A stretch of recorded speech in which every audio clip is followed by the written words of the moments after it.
رب العالمین نے قرآن کریم کے پارہ 2 سورہ بقرہ میں آیت 185 رب فرماتا ہے وَلِتُكَبِّرُوا اللَّهَ عَلَىٰ مَا هَدَاكُمْ وَلَعَلَّكُمْ تَشْكُرُونَ۔ رب العالمین فرماتا ہے تم اس بات پر اللہ کی بڑائی بیان کرو، اللہ کی پاکی بیان کرو، اللہ کی حمد کرو، رب کا شکر کرو، رب کی بلندی بیان کرو کہ اس نے تمہیں ہدایت دی ہے۔ علماء فرماتے ہیں کہ رب العالمین کا شکر ادا کرنا چاہیے کہ کریم رب نے، رؤوف الرحیم رب نے، غفور الرحیم رب نے اپنے کریم محبوب علیہ السلام امت میں ہمیں پیدا کیا۔ اگر چاہتا تو کسی کافر کے گھر میں پیدا کر سکتا تھا، اس میں ہمارا کوئی کمال نہیں کہ رب العالمین نے ہم جیسوں بندوں کو اپنے محبوب کی امت میں پیدا کیا کہ کریم آقا علیہ السلام فرماتے ہیں میری امت میں ہونے کے لیے انبیاء دعائیں کرتے رہے، ابراہیم علیہ السلام کا وقت آیا تو دعائیں کی، عیسیٰ علیہ السلام کا وقت آیا تو نبی ہو کر، رسول ہو کر، اولو العزم میں شامل ہو کر سارے انبیاء نے دعائیں کی۔ علماء نے لکھا کثیر انبیاء نے دعائیں کی کہ یا اللہ اپنے اس محبوب کی امت میں ہمیں شامل فرما۔ رب العالمین نے عیسیٰ علیہ السلام کی دعا کو قبول کیا۔ عیسیٰ علیہ السلام دجال کے خاتمے کے لیے تشریف لائے گئے بطور امتی بن کر۔ نبی تو پہلے تھے، نبی ہوں گے لیکن بطور امتی بن کر تشریف لائے گئے۔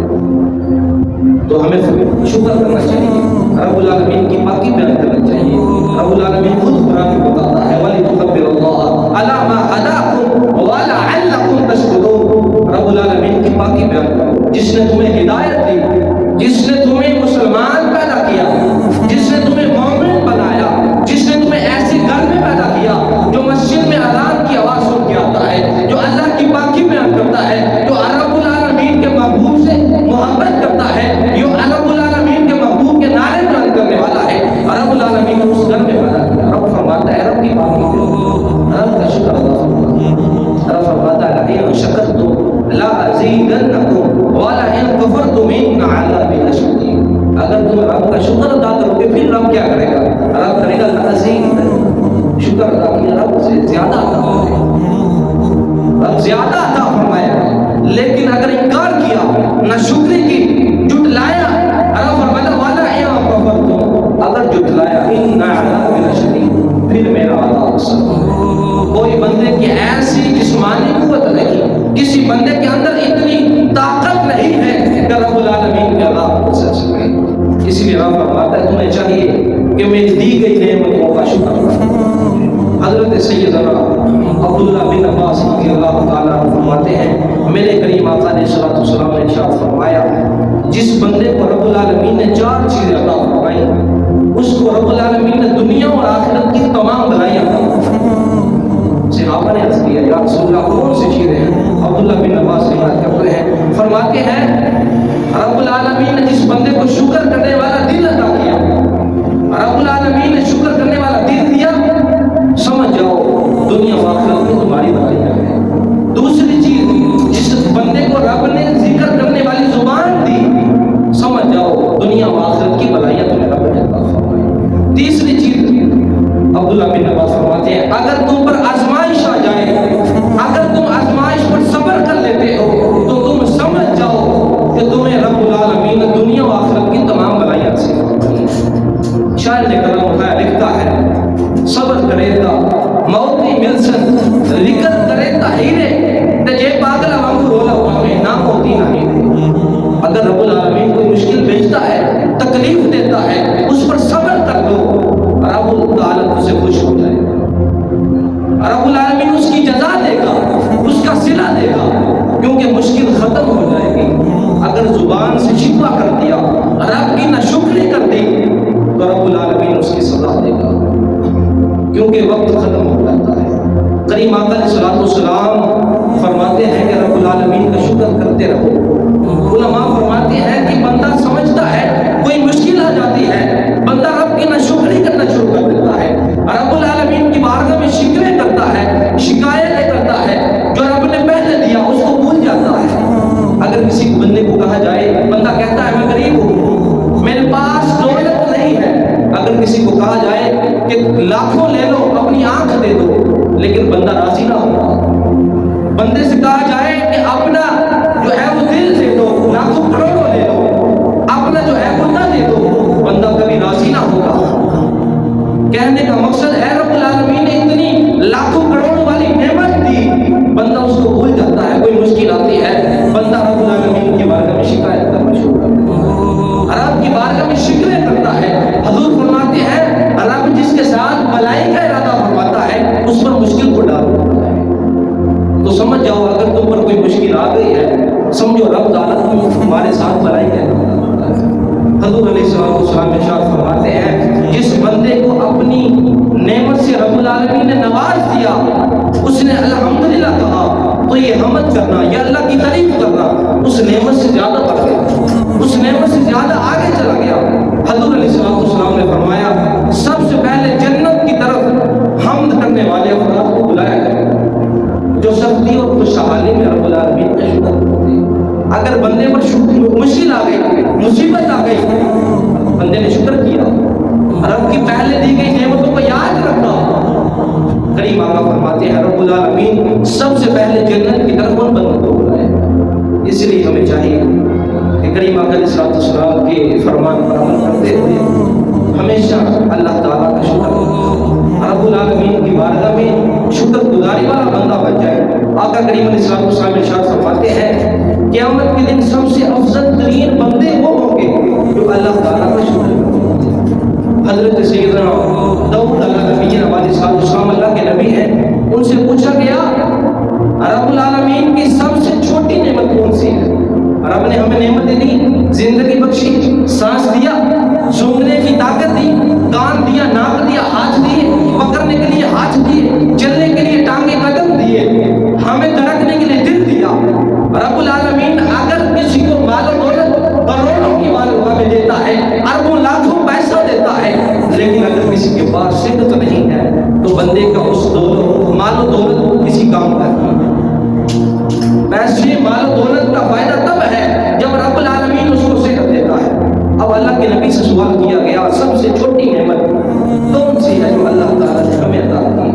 تو حضرت داؤد علیہ السلام فرماتے ہیں سب سے چھوٹی نعمت رب نے ہمیں عطا کی وہ سانس لینا ہے۔ ایک سانس اندر جاتی ہے، ایک سانس باہر ہوتی ہے، یہ سب سے رب کی چھوٹی نعمت۔ اگر رب کی سب سے چھوٹی نعمت سانس لینا ہے کہ جو سانس بند ہو جائے بندے کی زندگی ختم ہو جاتی ہے، تو اللہ کی سب سے بڑی نعمت کیا ہوگی؟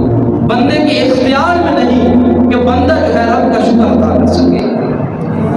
اگر رب تعالیٰ کا کوئی شکر ادا نہیں کرتا تو رب العالمین کتنا ناراض ہوتا ہے۔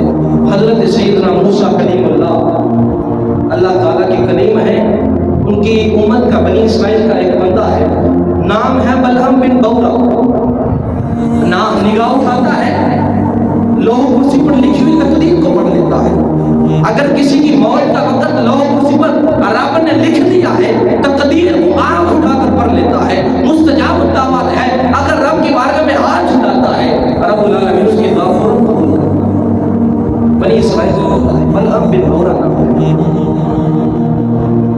کسی نے مال و دولت کی، اس کو لالچ دی، دعا کرتا تھا، دعا قبول ہو جاتی، لوگ کرسی پر نظر اٹھاتا دیکھ لیتا کس کی موت کا کتنا وقت رہ گیا، کس کی زندگی کتنی ہے، کس کے رزق کتنا ہے، لوگ کرسی پر لکھی ہوئی تقدیر کو مان لیتا۔ لیکن بنی اسرائیل کے لوگوں نے اس کو مال کی لالچ دی، اس کو مال کی لالچ دے کر کہا کہ اللہ کے نبی موسیٰ کے لیے بد دعا کرو۔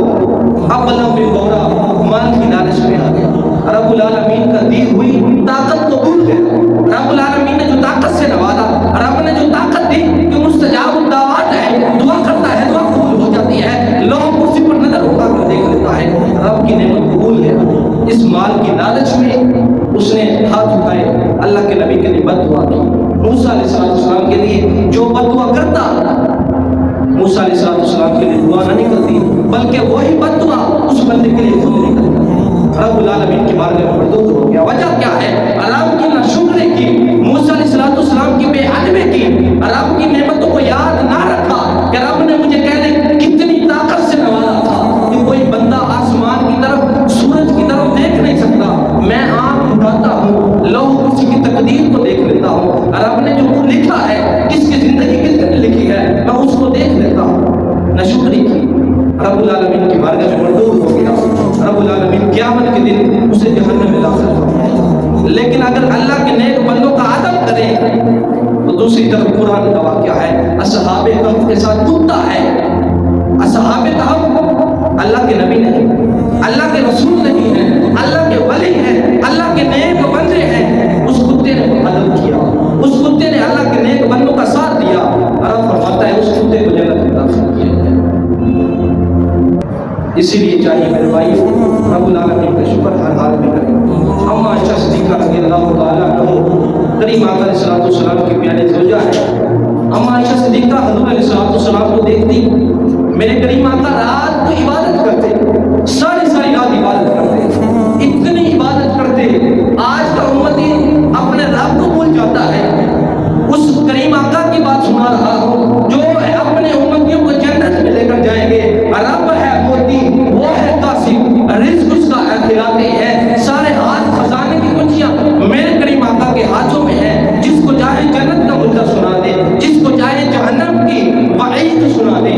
میرے کریم آقا کی بارگاہ میں اما عائشہ صدیقہ نے عرض کیا، یا رسول اللہ ساری رات عبادت کرتے ہیں، آپ اتنی عبادت کرتے ہیں، آپ کے قدم سوکھ جاتے ہیں، آپ کے قدم میں ورم آ جاتا ہے، یا رسول اللہ اتنی عبادت نہ کیا کریں۔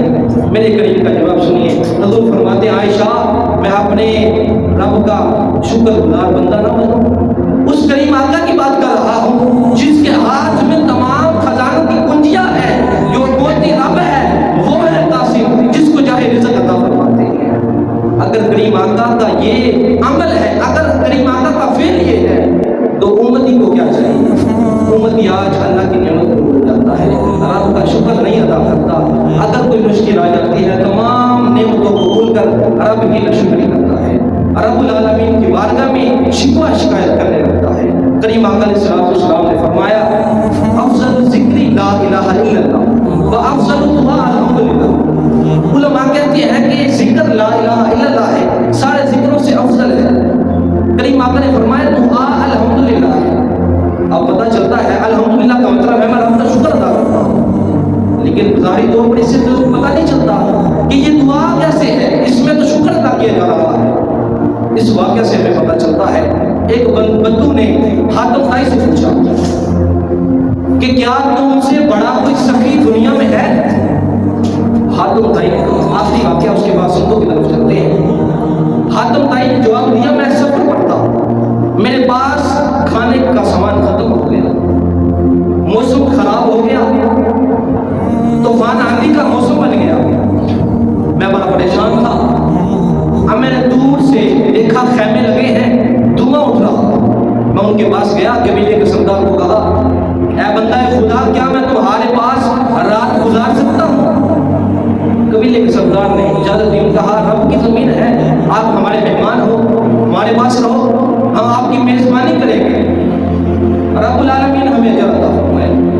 حاتم طائی کے لیے خیمہ لگایا۔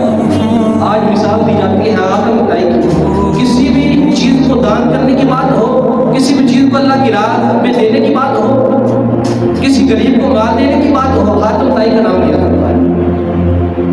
اب حاتم طائی نے جواب دیا، قبیلے کے سردار نے میرے لیے خیمہ لگوایا، میں آرام کرنے کے لیے خیمے میں گیا، تھوڑی دیر بعد دروازے پر دستک ہوئی، میں نے اندر آنے کی اجازت دی، بندہ آتا ہے، ہاتھ میں تھال ہے، ہاتھ میں تھال ہے اور تھال میں بکرے کی کلیجیاں ہیں۔ انہوں نے مجھے کھانا دیا، میں کھانا کھایا، جب وہ برتن لینے آئے میں نے کہا اے بندہ خدا تمہارا کھانا بڑا لذیذ تھا، تمہارا شکر ہے، تمہاری تعریف بیان کی، اس کے کھانے کی تعریف بیان کی۔ تھوڑی دیر بعد پھر دروازے پر دستک ہوئی، اس کے ہاتھ میں تھال ہے، اسی طرح بکرے کی کلیجیاں ہیں۔ میں نے پھر تعریف کی، برتن لینے آیا، تعریف کی، رات ہوئی، سو گئی، صبح ناشتے کا وقت آیا، دروازے پر دستک ہوتی ہے، ہاتھ میں پھر تھال ہے، قبیلے کا سردار خود آیا، اس نے تھال رکھتے ہوئے کہا، برتن رکھتے ہوئے کہا اے بندہ خدا اب ہمارے کھانے کی تعریف نہ کرنا، کیونکہ تم نے ہمارے کھانے کی تعریف کی، ہمارے قبیلے میں جتنے بکرے تھے، جتنی بکریاں تھیں ہم نے ذبح کی، ان کی کلیجے نکال کر پکا کر تمہیں کھلائے، اب ہمارے پاس جانور ختم ہو گئے، اب ہمیں ہمارے کھانے کی تعریف نہ کرنا، کیونکہ ہمارا قبیلہ ایسا قبیلہ ہے جو ہمارے کھانے کی ہوتا ہے ہم اسے مزید عطا کرتے ہیں۔ علماء فرماتے ہیں کریم آقا علیہ السلام کی حدیث کا ادھر سے پتہ چلا کہ افضل دعا الحمدللہ